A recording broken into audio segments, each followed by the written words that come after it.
Welcome welcome. अब आज first time मैले भ्लग बनाउँ भनेको, तर कसरी बोल्ने के बोल्ने भन्ने नै आइडिया छैन। अब फर्स्टमा नमस्ते ढोगिया भन्नुपर्ने होला, सायद म फर्स्ट टाइम ढोगिया गर्दैछु होइन। अनि यो मेरो च्यानललाई चाहिँ लाइक कमेन्ट सब्सक्राइब गर्न नभुल्नु होला, सब्सक्राइब गरेर अनसब्सक्राइब नगर्नु होला है। मेरो मन चक्क दुख्छ, मुटु यस्तो चल्दा चल्दै धड्कनै रोक्न खोज्छ, यस्तो चाहिँ काम नगरिदिनु होला है प्लिज।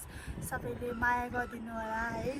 म थोरै नाच्छु, थोरै कमेडी बोल्छु होइन। आज चाहिँ यो आलुबारी फाँडमा घुम्न आइरहेको छु। यो हाम्रै आलुबारी हो, यदि चाहिएको छ भने सम्पर्क गर्नु होला। सबै आलुबारी मेरै हो, म तपाईँहरूलाई सब्सक्राइब गर्नु होला।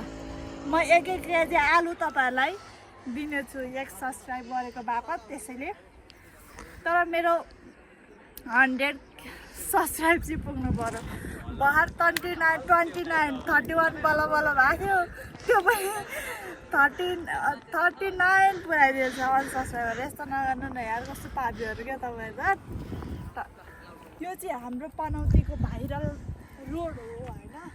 यहाँनिर बाइक स्कुटर यो गाडीहरूको चाहिँ एकदम रेस जस्तै हुन्छ, एकदम कुदाकुदको फर्स्टको सेकेन्ड जस्तै हुन्छ होइन। एकदम यो आलुबारी फाँड छ यहाँनिर, एकदम ठुलो होइन।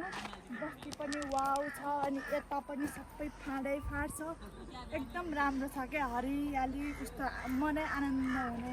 अब यो काठमाडौँमा धेरै धुवा धुलो हुन्छ होइन, वाक्क लाग्छ नि त, यो भएर अनि यस्तो यो आलुबारीको फाँडतिर यस्तो फुल कति राम्रो, यो नेचुरल अर्ग्यानिक भन्छ कि, अर्ग्यानिक फुल हो यो हाम्रो। अरूले झारपात भन्छ, हामी यसलाई फुल भन्छौँ।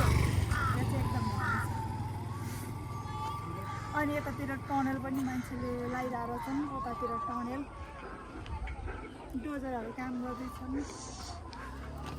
तपाईँहरू पनि घुम्न आउन सक्नुहुन्छ, इन्जोय गर्न सक्नुहुन्छ है त।